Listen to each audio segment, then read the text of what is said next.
Happy Corona Day. um, Thank you for everybody for tuning in. This is kind of a new series I'm doing to keep everybody connected, with everybody involved with this program. First, I want to give a big shout out to, our sponsors. Big shout out to Jeg's Performance, King Buddha CBD, Miami Performance Inc., Miami Dino Room. We have Torque Solutions.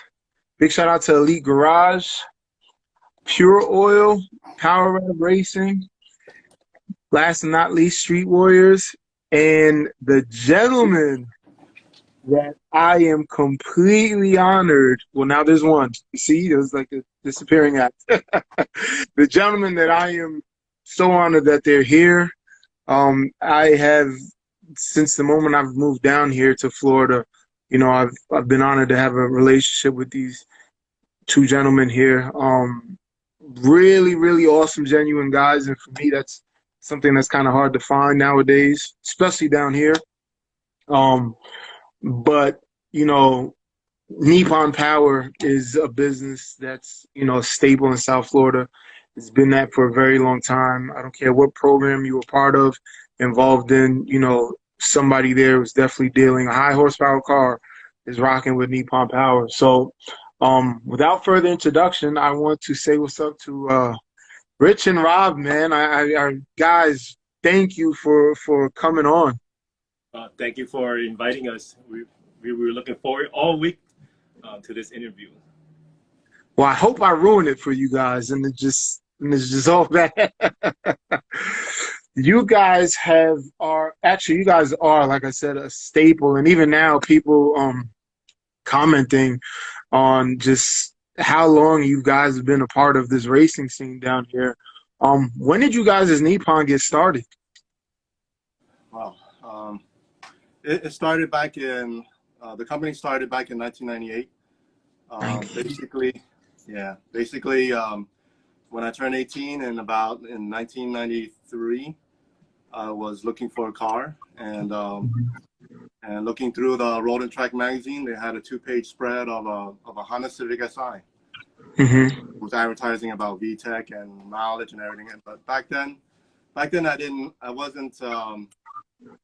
into cars. Like, I like cars, but not like a complete mechanic and everything. Gearhead. Yeah. So when like your first car, you want something that's good performance, good mileage and everything, and look good and everything. So that was my first car. It was a '93 Civic Si. Nice. And it was just a regular car. And then in about 1995, somebody came up to me and said, "Hey, you know what? Why don't you fix up your car?" And I'm asking, like, "What are you talking about?" Like, what's wrong with my car? Yeah. What do you mean? So the next time I saw him, he brought me a magazine, and it was I think it was Sport Compact Car or Super Street, one of those magazines.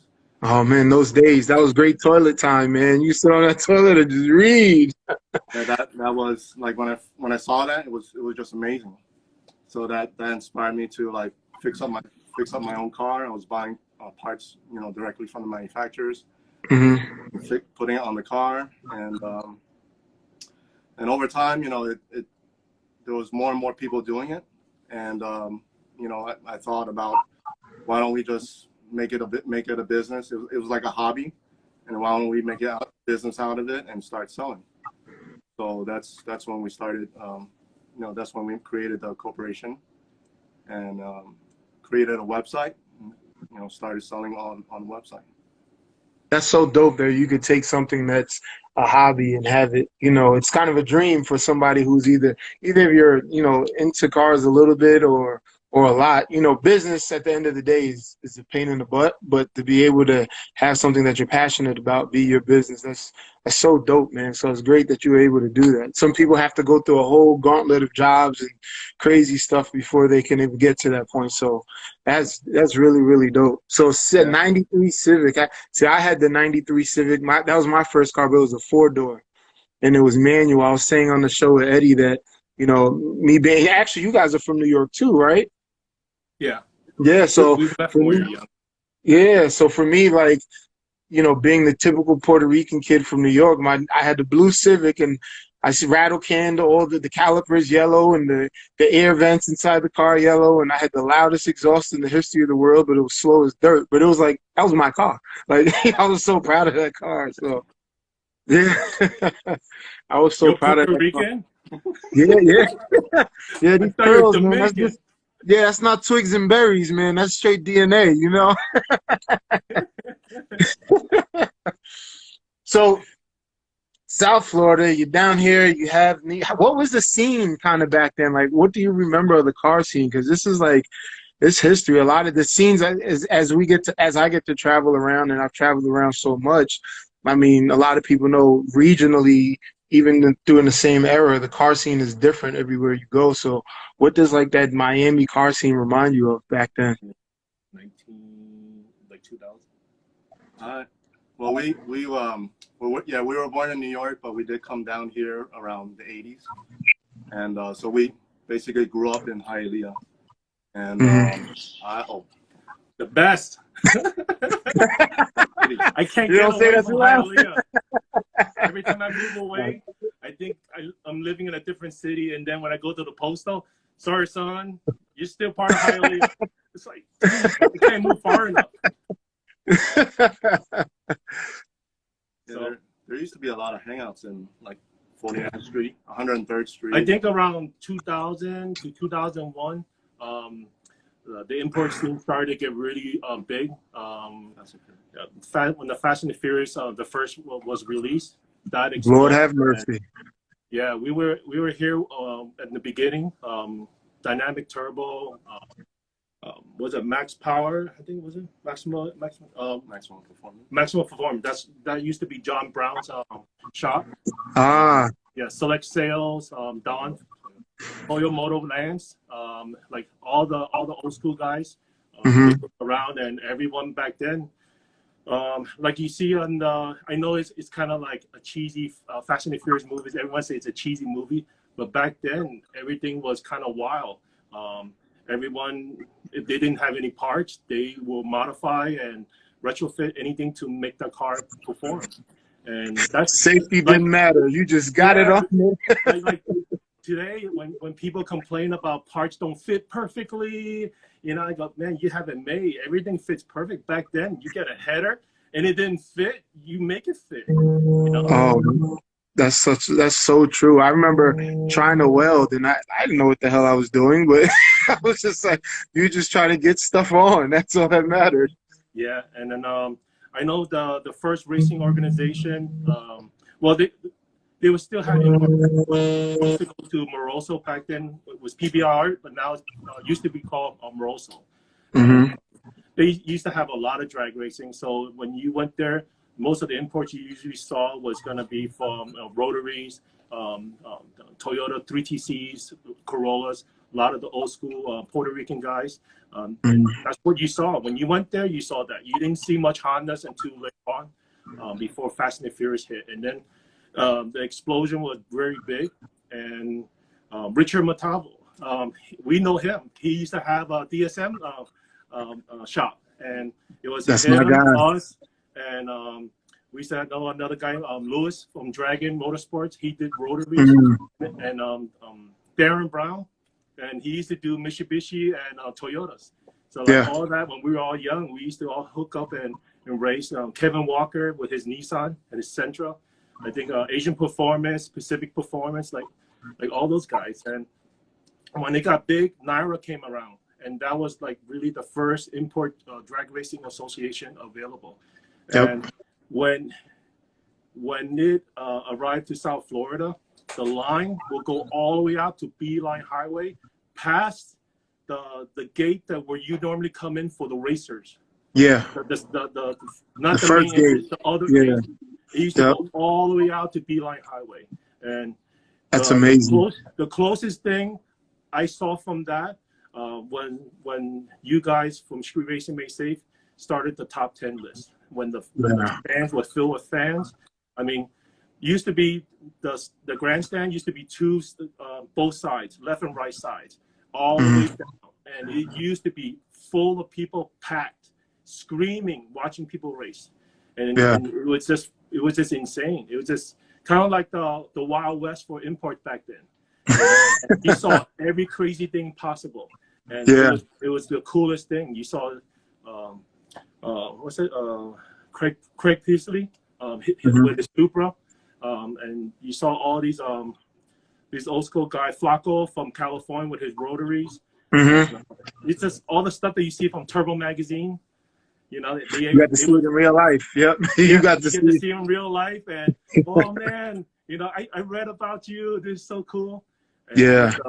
when Fast and the Furious came out, and as time went on, the Honda scene just exploded. And we were just very fortunate to be in the right market. Yeah.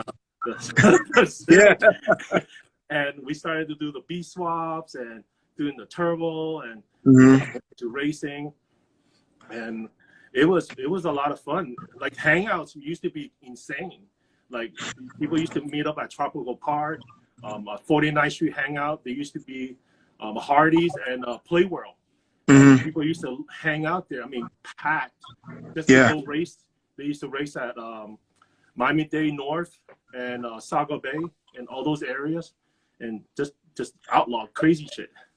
I mean, when I was up north and during that time in the 2000s, I was in college and, you know, I was playing ball, so I really couldn't do the car stuff too much. Even though I had my car, I couldn't be as active in the scene, like going to Englishtown and things of that nature. But I used to be so jealous of the Miami scene because it was so huge and you guys had it year round. So, you know, there's a point in time where we had to park our cars and that's when we would tear them apart and get ready for the next season. And it's just like, and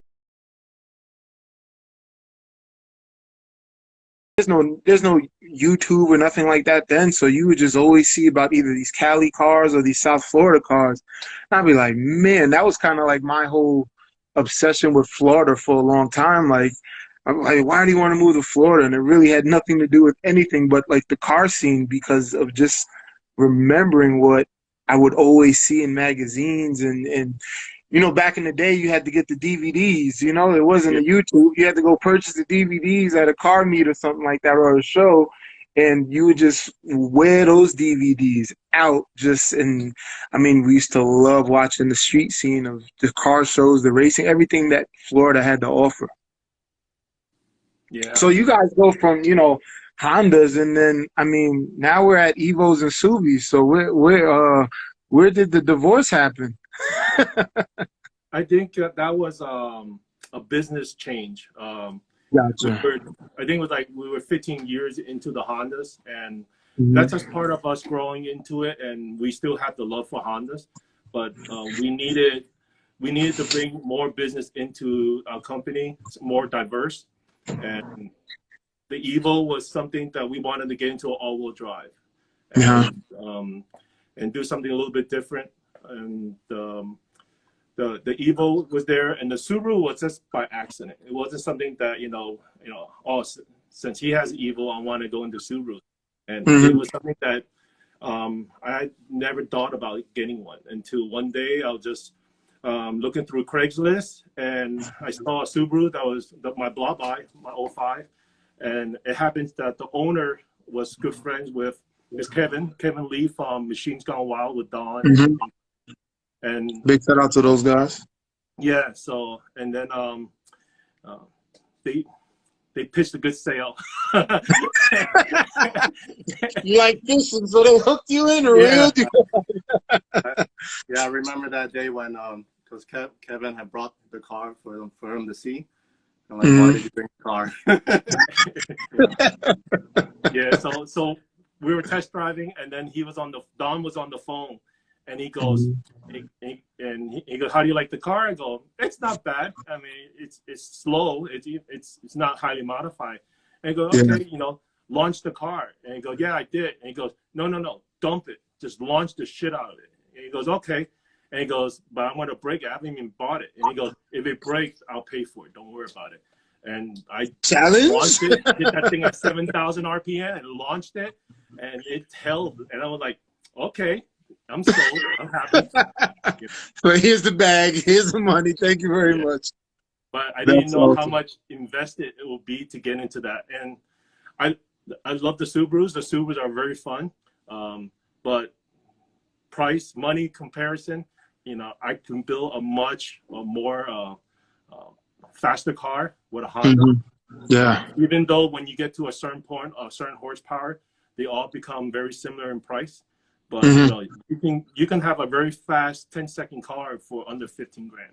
Yeah, You know? it's crazy how far and I was having this conversation, matter of fact, yesterday with somebody over the phone, one of my boys back in New York, and it's like, I was never anti-Honda. Like, I always loved Honda, but Honda's always kind of had like this stigma, right? I mean, it was just a thing about Hondas where like you either loved them or you hated them, and there was very few people in between. So all of a sudden, I can't even kind of put a finger on it. Like, they just got fast. Like, it's just like I went to sleep one day and I woke up and the Hondas just got fast. And it made me really start paying attention. And they've come a long way. I mean, you have these all-wheel drive Hondas. You got 7-second Hondas now. Like, that was somebody would tell me 7-second Honda. I'm like, all right. And then you woke up. But it's a real thing, and they're reliable, they're consistent, and they make a lot of damn power.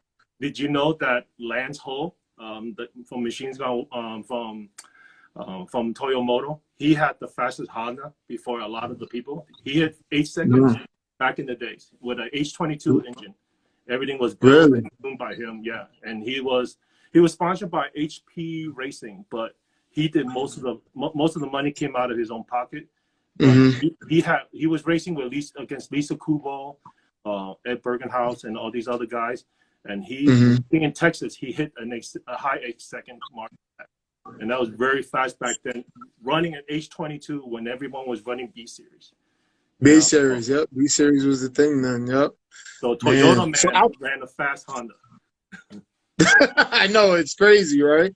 But it's like I said, it was a thing where, you know, and I started paying attention. A lot of people started paying attention in the builds, man. It's exciting. Like, I really appreciate Hondas way more than I ever had, you know, even like 10 years ago. You know, it's something that it's exciting to watch and see how they're pushing the envelope, you know, because I kind of tested the water. I had my Honda, that was my first, and I've had MK3, MK4 Supras, and then I decided, all right, let me get out the import game, and I went and got a 06 SRT8 Charger.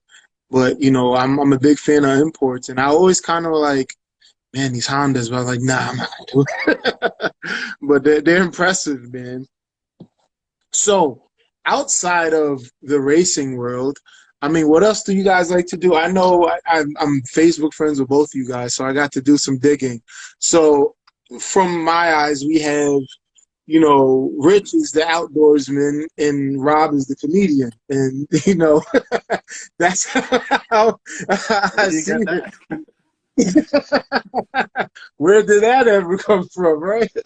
What else do you guys like to do? I mean, outside of the racing world, I mean, we're all bound together by racing and our passion for, you know, motorsports. But, you know, one thing I like about this is I get to show people the other side of you guys, and there's just so much more to us, you know, outside of racing. What do you guys do on your spare time, your leisure?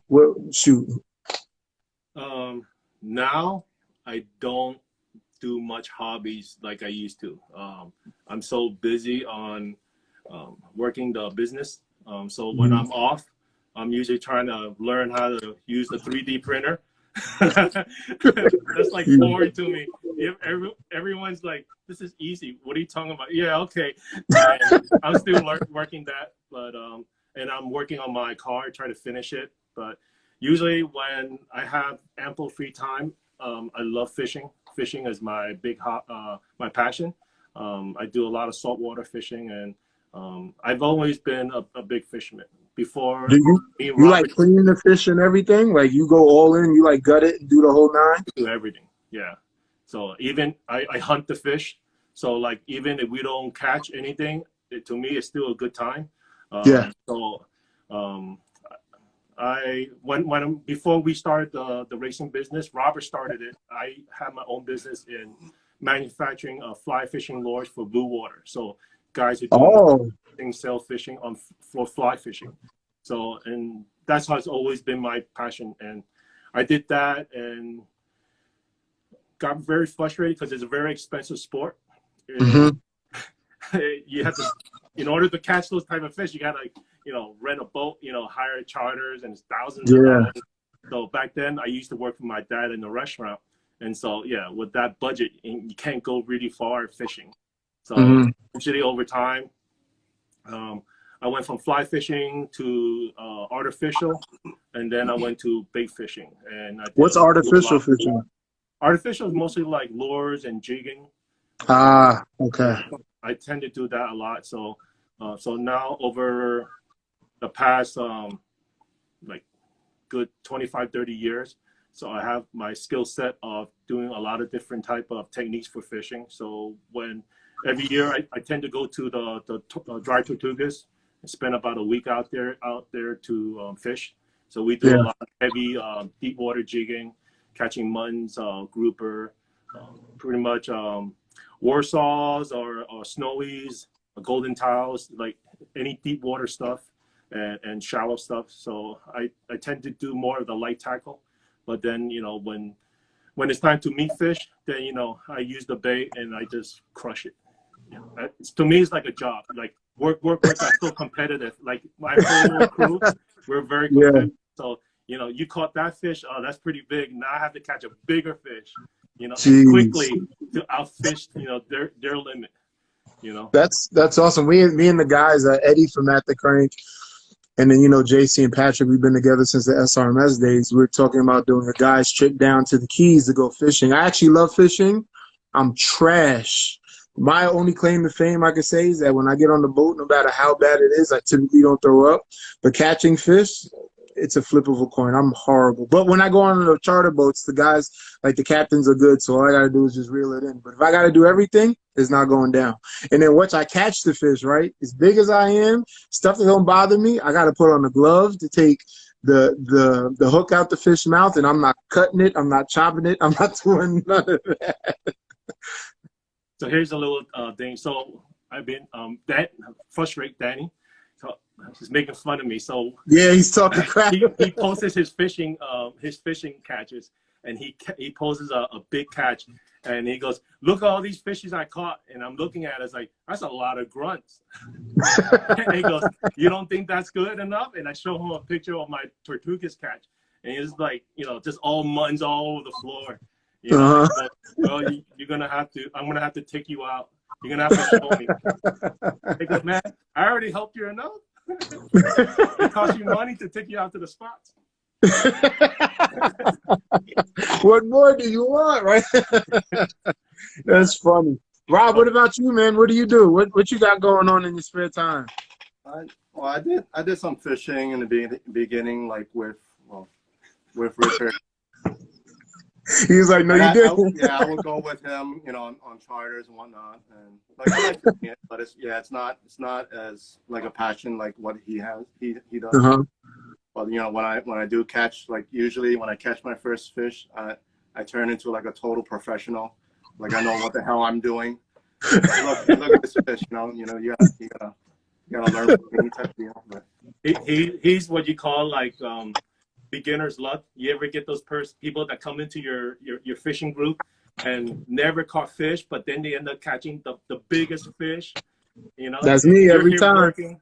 I know what I'm doing. Yeah, that's I'm good for about 1 or 2 fish every trip, and it's usually like the biggest fish. That's all I got to do. One and done, baby. Yeah. That's awesome.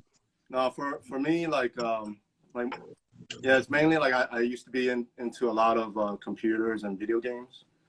Nice. Yeah, like when I was younger, I was into computers, like computer graphics, video, and then eventually I was like really hardcore into gaming. So like gaming, console gaming, arcade gaming, and stuff. But, gaming is a huge world. I know. Tell them about the internet when it first started. Internet. When you had the BBS bulletin board. Damn. BBS.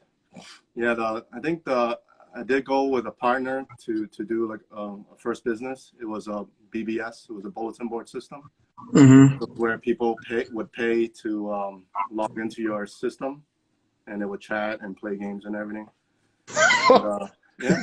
How many? Damn. So But yeah, I mean, like everything else, everything started as a home business. So Yeah. you know, I had a computer set up and had like a bunch of modems, and these were like 9600 baud, 14,000 baud, you know, 14K modems. Yeah. One that makes all the noises. Yeah. Uh, yeah. So eventually we had an office space and had like 64 lines, like actual phone lines. Wow. People called in and Dude, our bedroom was so hot. It was like an oven. we needed That's fans a long crazy time. though. Like you're almost ahead of your time with it, you know? Yeah. That's crazy. Now it's like the everyday thing to do. Like I was you know, I've been kind of looking into gaming and just talking to people, and I went to a spot one time and I could not believe the setups and the amount of people that were in there. I was like, this is nuts. Yeah, they have what? They have professional leagues. Yeah, the guy won $1 million or something like that. He just won. Nowadays, like there's websites or YouTube that like all the kids do is watch people play. It's like in my day, you used to play the video game. Yeah. Like nowadays, the kids just watch people play. Yeah, my son's like that. He's 6 years old, and I won't let him buy Fortnite, but he watches people play Fortnite online all day. Yeah, I just bought my kid Splatoon, and he's like so obsessed with it. That's awesome. So you know, we're limited because he's only 5. You know. Yeah, for real. That's what. Yeah. Like I gave him Roblox. I thought Roblox would be a better thing, and I hear him going, "Pew pew pew pew pew, die die die." I'm like, "What are you doing?" And I didn't realize Roblox, you could buy like guns and paintballs and all this stuff. I'm like, oh my God, like I can't win. And he's only he just turned 6. You need a sensor and put walkie-talkies on it. Man, it's a mess. So you two being brothers, I have a younger brother. Are you guys, are you pretty competitive? Did you grow up competitive? Wow. No, because we really didn't do much things together. What is it? Just caught that. No, we Just allergies. like we would do different things. Like he would do his computer stuff, and I'm very competitive. But I used to do my fishing and my hunting and stuff like that. So we were really like we really didn't hang out together a lot in that aspect. You know, we did other stuff together, but not like that. So we didn't compete heavily. And when I played video games, you know, I was competitive, but not to his level. So yeah, it's kind of like a Guggen. You know, I'm a guy who, if we play Call of Duty or anything like that, I'm the guy who rushes in and just try to kill everyone and grenade everyone. There's no strategic, no strategy, yeah, no tactical. You know, pretend that you're part of the SWAT or Delta. No, I'm just kicking the door. We're going in hot, and I like have like 500 deaths and 1 or 2 kills by accident. I know, accident grenade go off, right? You kill yourself. At least I took somebody with me, right? Yeah, Drop the grenade. That's funny. So all right, so let me ask you a question. Who is the better cook out of you two? Oh my God, who's a better driver? he is. He's a better driver. Rob, you agree? Probably better for like road racing or autocross, maybe. Okay. Richard's doing more drag racing, so he's probably has a little more experience on that. Yeah, he's a good technical racer. For the track, for circuit, time attacks and stuff that is very technical. I think that he's better at that. He's able to see the line and calculate and perform the technique better. I'm just a guy who just floors it and try not to let off, and so cornering just slows me down. But if you got to turn, you're going too fast. You're not going fast enough. If you line up next to me at the tree, I will try my best to tree you. That's what's up. Yeah, that's something that Corey taught me. Big Corey. Oh yeah. First time I met him was through we were at Street Racing May Safe, and we had my brother's Evo. So I met Corey with his white Evo, and then A few months passed down the line or so, he had a Forester, and I got my blob eye. And so it wasn't I didn't have much power. I think I was pushing maybe 375, 390. But he had an FP black and upgrade header, still stock block, but he had a lot of things done. But he was automatic. So come on, just line up. We'll see what happens, you know? And they go, he's automatic. You know, what can he really do to me, right? So we line up, we stage up, and we let it go. Boom. And that guy treated me hard. He was really? like 4 cars. Oh, you got the I gap before the down. And I was able to catch up because he ran out of gear. He had a 4-speed automatic. From that day on, I don't let nobody treat me. When someone comes up to the line, I am very focused, and I will treat you. I will do my hardest to treat you. You got beat up one time, and that's all you needed. That was it. It was kind of embarrassing. He launched so hard. He was 4 cars in front of me. I was like, really? Wow. Now, Corey's a great guy, man. He's awesome. A lot of fun too. Yeah. So I mean, there's so many different racing styles too, and I mean, being unique to, you know, you guys are a shop. You have a business. You know, you sell parts and for performance, and it's kind of like once upon a time, drag racing was the only thing that was really what people participated in. You always had like F1 and time attack series, but drag racing is a real big thing. Now you have like drag racing, drifting, roll racing. You have time attack. You have autocross. I mean, there's so many different things. What are your guys' favorite? Like, I love drag racing a lot. Roll racing, obviously, what I'm a part of. I love it, but like drifting and time attack is really like starting to like pull at my heartstrings right now. Like I'm, you know, the Supra that I'm building is like, everybody's like, oh, you're building it, you know, for the drag strip. It's like, I'll build it for rolls, but, you know, I really don't have any intention to launch it, but I really want to drift and take it on the road course too. So kind of like, what are the, you know, what are you guys into now? What's kind of like opening your eyes versus the traditional drag race? Well, yeah, I don't think I want to try drifting. I've crashed enough that, you know, I don't want to go into that part. But like with 2000, I tried doing something with it, and I was like, you know what, you know, I don't want to try that.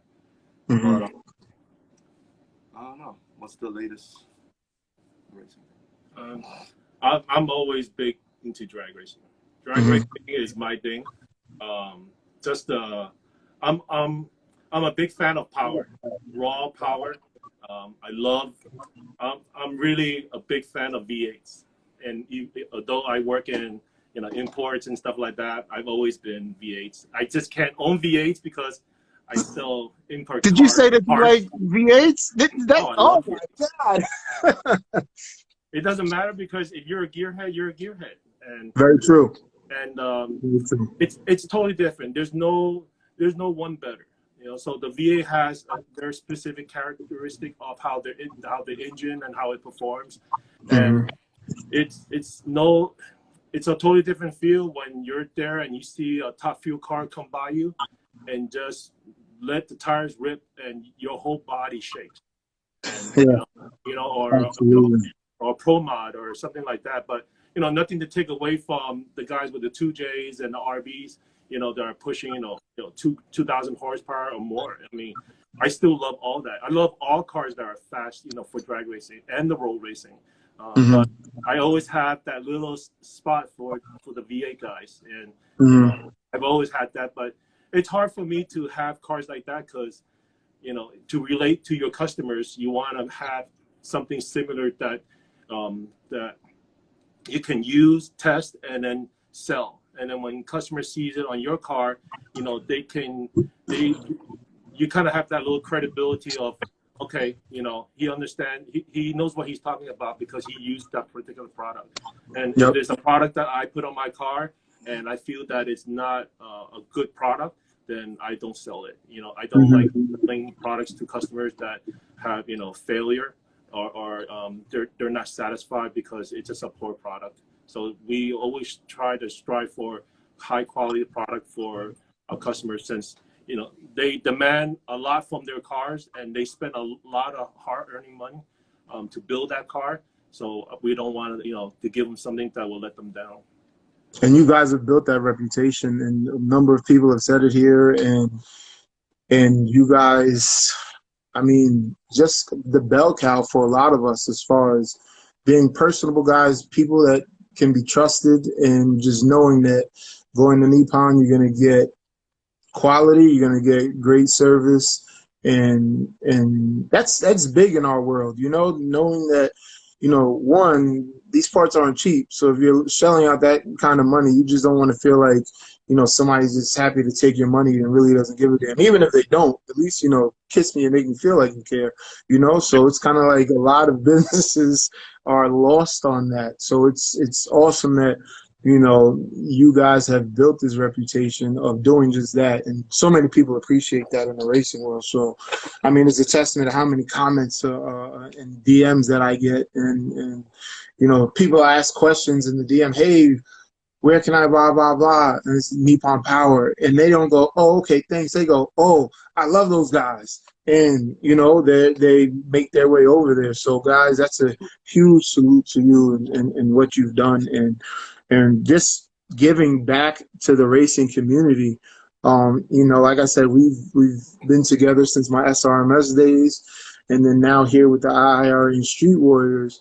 And, you guys are now sponsoring the C4 class, which is, I think by last count right now, our biggest class. I think there's 26 racers in that class.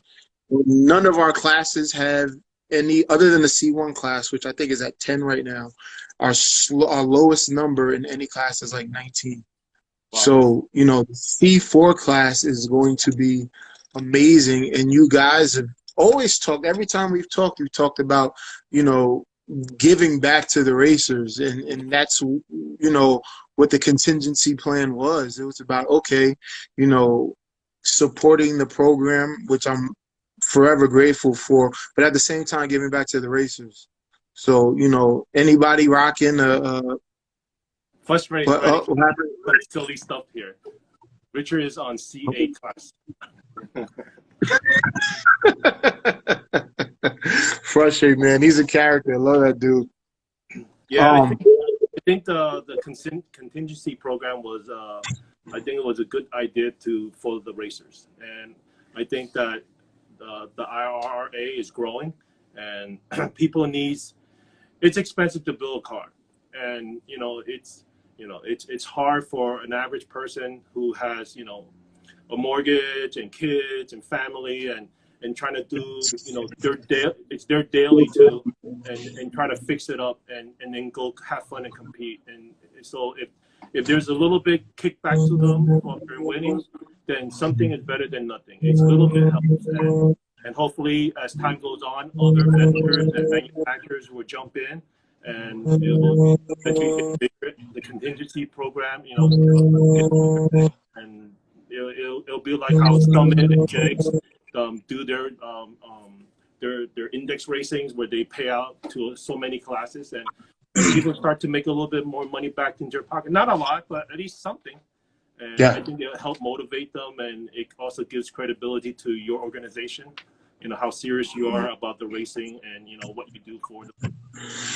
Yeah, it's been awesome. Some kind of the conversations that I've been having with like the companies like Jegs and stuff like that, and just even with 2021, the expansion of we have our IRA, and mainly we're in the Southeast, and then we'll have one event in Memphis this year, but next year we'll be out west in California. We'll have 6 events there. And then we'll have 6 events in the Northeast and the Pennsylvania area. And then we'll continue our same 6, 7 here. And then we'll have a championship at a neutral site. And that'll be our 4th season. So we couldn't do that without the support of you guys and talking to the racers and supporting these guys and being there.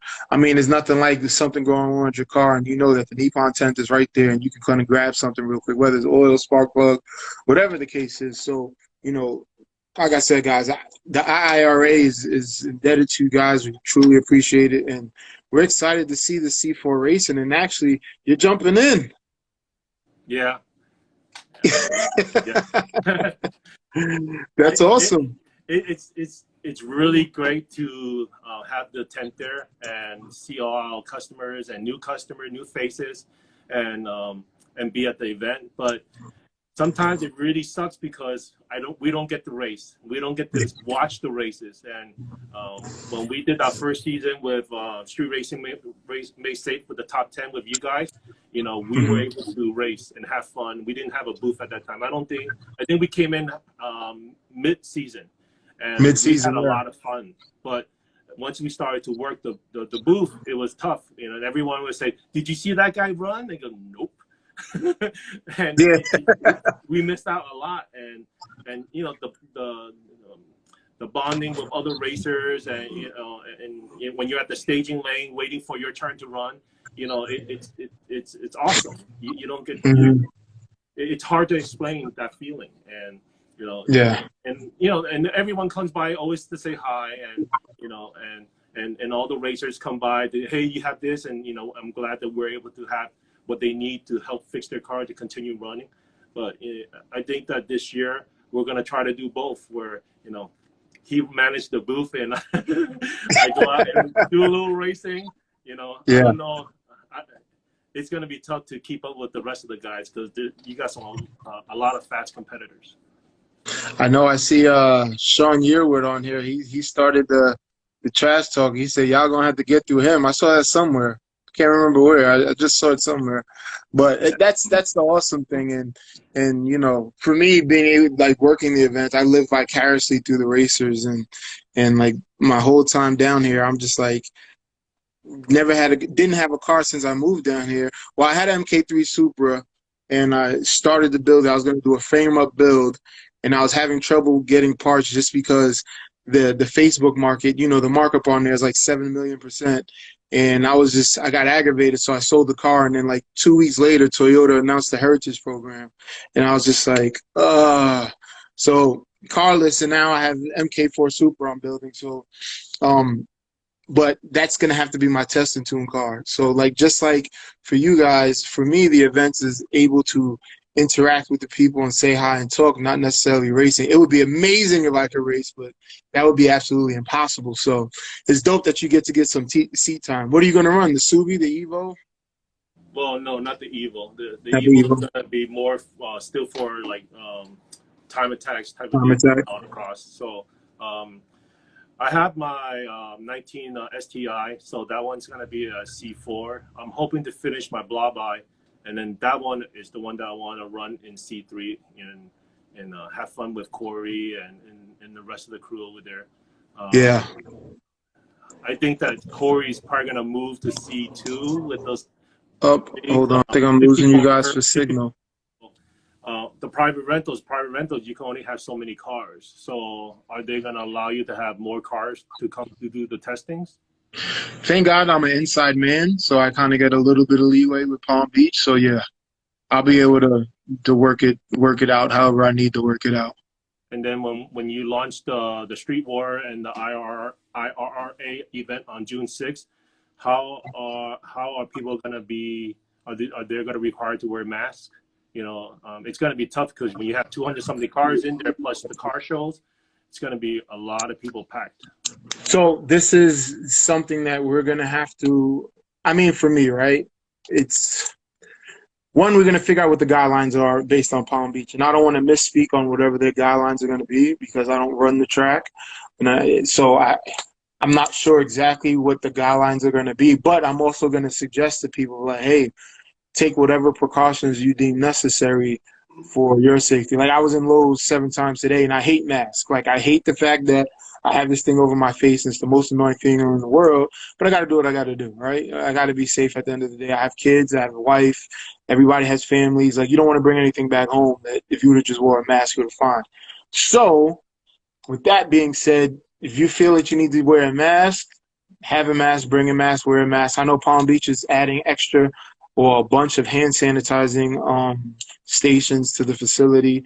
I know they're going to be checking temperatures of people with like they all ordered the gun with the shoot in the head, and I actually have one too with them. So there's going to be precautions to make sure that, you know, somebody comes in or tries to come in with 100-degree fever. It's not going to happen. It might not be coronavirus, but it ain't worth trying to figure out, right? So um, there's definitely precautions happening at Palm Beach. We have calls every day almost at 10 a.m. Just trying to plan, but we're kind of, as far as capacity and what's going to be allowed, we are at the mercy of the local government and whatever they decide to do. One thing, since we have less events this year because of the COVID-19, would you do one event and make it a double point event? Yes, so that's what I'm looking at, doing a double point event, a one event, double point event. I just got to see my first step in it is seeing how many events that I can get in, right? Because now everybody in the country is scrambling. So like some of my Street Warrior events in other tracks that are NHRA tracks have to get switched because NHRA had to switch, and they get first picking on everything. Race fuel will kill any coronavirus. Yeah, really wild. So, you know, once we sit with Palm Beach and figure out, okay, what's going on, and then just making sure that, you know, no other events are going on as well. Like, I don't want to, just because the date's available for, like, World Cup final, I don't want to put something during that time. Like, No. you know, so there's a lot of things that we have to look at the schedule and see. And then I'll go, okay, double points. And then I'll lean back on the community. I'll put something out on social media, and I'll send emails, and I'll do the text blast. I'm like, hey, what do you guys think about doing our early Sunday event? You know, I know Sundays are typically for family, but I'm like, hey, let's just say something we can get in early and be out by 3, 4 o'clock. You know, we'll see. Everything's on the board. This is an interesting time for the world, and we just gotta, for a year, just be fluid and see what we can do. But I'm looking forward to get back to the racing. I'm looking forward to the matchups. I know, you know, a lot of the vets are itching to show the rookies kind of like how this goes with roll racing. A lot of new builds, a lot of improvements. Then you got new guys, and you got like Danny and Texas Killer, you know, going back and forth about it. Both of those guys are in the league, so I'm really excited about this season and the growth, and it's going to be fun, man. It's going to be fun. The feedback has been awesome. It's been absolutely awesome. And those two are going back and forth on the comments. Yeah, I see. I love it though, man. I'm a huge fan of shit talking. Like I just feel like, you know what, it's something that nobody sits and wants to, like, this isn't like Girl Scouts. This isn't like, I don't know. Like that's such a fun part of this sport. And as long as it's respectful, as long as it doesn't get personal, like I love it. I love the drama, man. Just, you know, talk. Somebody had messaged me about Frustrate, and he said that, you know, I didn't mind losing the race to him, but man, he talks a lot of shit. And I go, dude, street racing, that's all about that. It's the game. That's why I don't street race, because I can't talk mad shit. I'll probably say some stupid shit. But you know, when you're a street racer and you live that life, you know the game, and that's part of it. It's just same thing if you play poker. It's just all about knowing how to bluff and talk crap and psych your opponent out. And that's just the game. It's just part of it, and you got to deal with it, you know. And if you can't talk crap, you just move on, you know. Say nice race, and I'll get you next time. Yeah, it is what it is. But Danny is good what he does, and so is Texas Killer. And the rest of the other guys, Pupo and all these other guys, are really great street racers, and they you know, have a big name. You know, they develop an awesome reputation of, you know, of their fast cars. Yeah. But yeah, it's part of the drama, and that's why I think that the top 10 list the first season was so awesome, because everyone was talking smack. And when Eddie was doing the the interviews or the showcase of each racer, and they're just going back and forth. AG Auto versus Danny, and the Yeah. SDI with the Supras, and you just don't know, Freight Train, and all those guys. It made it so exciting because you didn't know what to expect on the next race. So we had to go watch the race to see what's going to happen. Yep. I think And I got that straight from Street Outlaws. Like, I was watching Street Outlaws, and not necessarily for the racing, because I knew the mile per hour wasn't real, and I knew a lot of it was set up, but they did a good job of just crap talking. And I was just like, you know what? We should bring this competitive crap talking thing to our event. And then just at the time, I had just built a relationship with Eddie and At the Crank, and I was like, listen, let's film this. And I remember one time, because me and Eddie would talk on the phone for just hours about just storyboarding, right? Like, these are the matchups that should happen on schedule for the event. And, this dude and this dude been talking crap. And then, like, we would screenshot, social media posts. And at the time, Miami Street Races and Callouts was very, very active with everybody in it. So we would just talk about, okay. And I remember one day at the event, filming's going on, and he turned the camera off, and then like something was said, and I was like, this would have been perfect. I was like, Eddie, never turn the camera off. Like, leave it on no matter what. And he did. Him and the At the Crank team did such an awesome job. So, I mean, honestly, that is the inspiration for just being a part of that program. It was an amazing time. I could never say anything about, like, awesome event. That top 10 list was amazing. And now just with this season of the IRRA, Driven Films is actually filming this season. So we are created the top 10 list and essentially capturing, because the same drama is happening with the IRRA. The guys are a little more reserved, but there's a lot of crap talking that happens. There's a lot of competitiveness of guys wanting to win, and there's games. Driver mod is very important in the IRA because people don't realize it's index racing, right? At the end of the day, your mile per hour is the index that you have to be in. You can have a 7 million horsepower car. Doesn't matter if you're in the bracket that tops out at 155. So there's skill now that, you might blow out somebody that's on the bottom end of that bracket, but the guys at the top, it's all driver mod at that point. So there's a lot to it. So that drama with that, we're going to capture that again. And I've partnered with a production company. And so what we're doing is I actually have a contract, 2 shows, and they're a pretty big production company that have done a lot of things, the names of shows people would know. So my whole thing is like the proof of concept, right?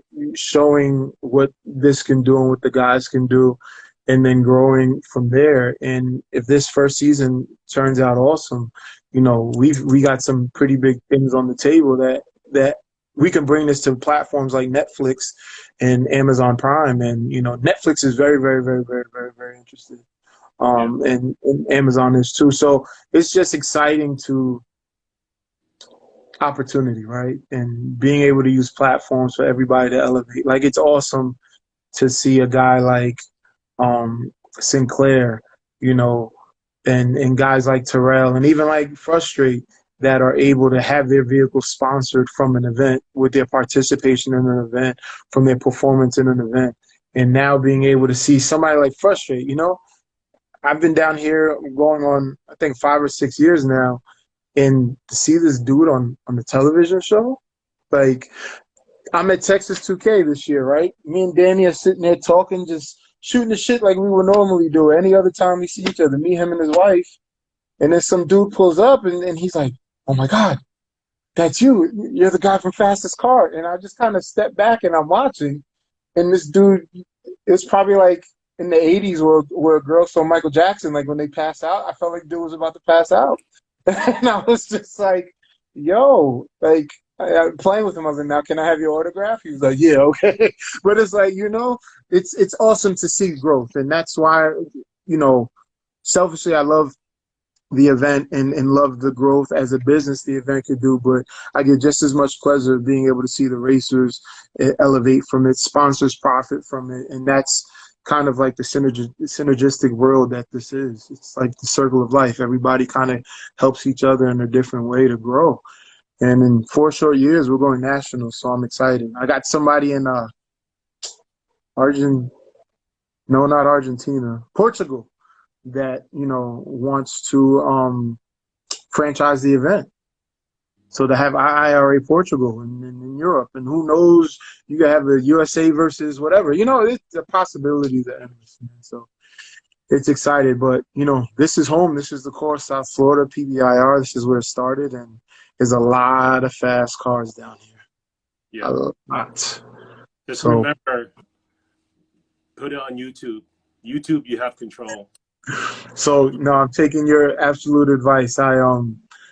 I can't find the Eddie video, but this will be the one that is going to be the first one up. I think my phone has it hidden in a file, Android. So I've been searching for it, but no, we're gonna help this grow and the guys grow. And like I said, just thank you guys for your support, not only of the program, but just being great guys and supporting racing. And you guys had your hand on every aspect of it, whether it's autocrossing, time attack, drag, roll, and just being a shop that people can trust. So, if you guys don't know, they are located at 6135 Northwest 167th Street in Hialeah. The number is 305-805-1321. I think that's correct. Yep. Nippon Power. NipponPower.com. Hey Chris, I think it's time for you to get a haircut. I know somebody who does a great job. So were you nervous? Yeah, were you nervous? I mean, that's a big step. Oh, well, I wasn't nervous cutting his hair. It wasn't mine. It's crazy. Like I'm about to get one of those 70 afros in a second. Like it's getting to there. And I shaved the beard and I kind of trimmed it up a little bit, but I need to shave it again. I want to call my barber. I'm like, hey, I'm willing I'm willing to take a risk. I can't cut my hair. I cut my hair once before. Blame it on Corona, I could do that. I cut my hair maybe like 2 months, 3 months ago. And needless to say, I wound up having to go skin bald because I messed up. I don't want to do that again. I can't do that again. So I definitely need a haircut. Yeah, I saw that on social media. I'm like, ooh, that's some trustworthy stuff. We were like, we look kind of really nappy, and our hair, it just we need to cut. We need to get a trim so we look good. Trying to look good. That's and funny. He goes, what number you want? 2. Just shave it. You don't want me to fade it? No, just shave it off. Fade it, put a part in it. Yeah, put a lightning bolt. Just shave it off. And he wanted me to fade it, and then go, hey man, I've never faded. He goes, don't worry, it's easy. Yeah. He went home. He had to do it. He had to clean it up, Clean it up. Man, that was funny. I was telling one of my boys up in New York, we were FaceTiming, and his hair was crazy. And I was like, you should get the Flowbee. Remember the commercials with the Flowbee, like the vacuum? Yeah. I was like, you need one of those. Everybody's cavemaning it right now. It's tough. This Corona is definitely yeah, it's tough, and it's fun, especially for like me. I love home. I tell my wife, I love you guys. I love the kids. I love being home with you. But like this 24-hour thing with nowhere to go, like, guys, you need a release to go do something and then come back like, hey, I miss you guys.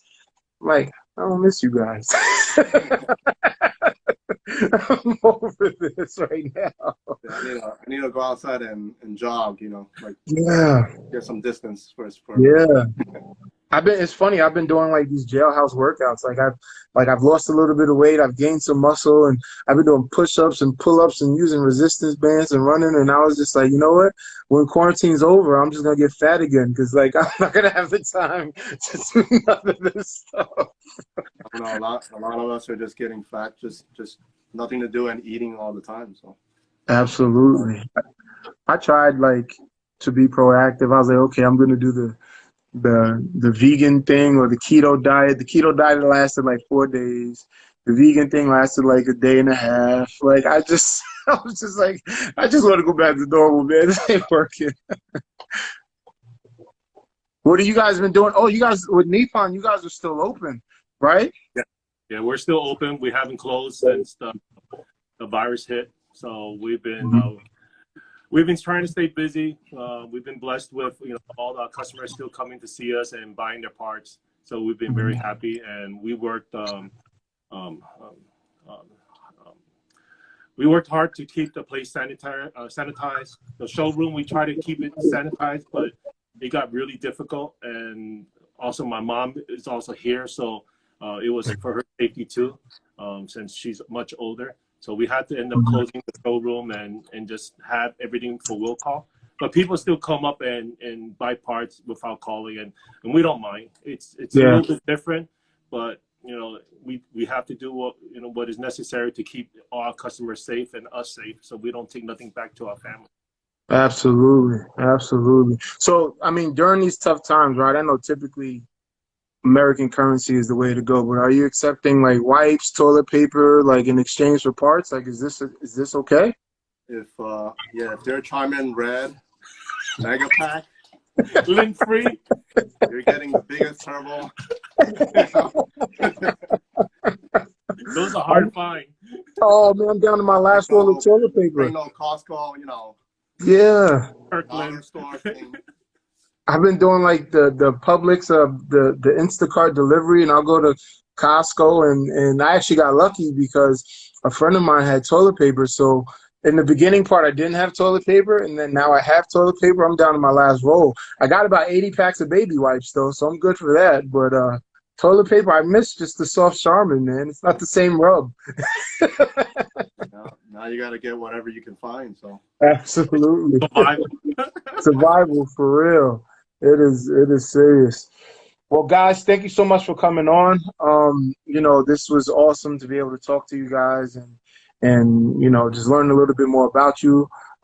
Like I said, you guys have been instrumental to the success of this program.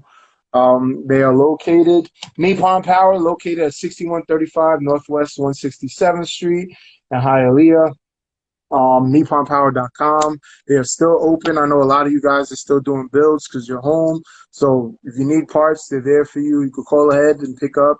They're still taking walk-ins. You just got to stand outside and kind of go through that process. But guys, any last words? Oh, also in their, major sponsor of the premier sponsor of the C4 class. So big shout out to them and creating the contingency program for that. Any last words, guys?